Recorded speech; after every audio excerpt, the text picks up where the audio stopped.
I've always enjoyed working. You know, when I began working as a young man, the government had just started a system called Social Security.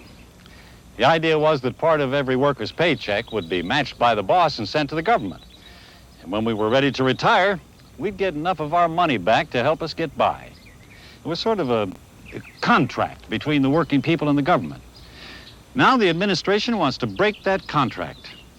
Wants to cut out some of the benefits you'd get at 65. And if you retire at 62, they want to cut your benefits by a third, from 80% to 55%. Why, the government acts as though they're giving us a handout. That's right. Don't let them get away with it. Write your member of Congress or senator today.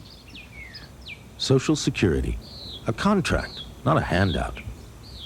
Sponsored by AFSCME, American Federation of State, County, and Municipal Employees.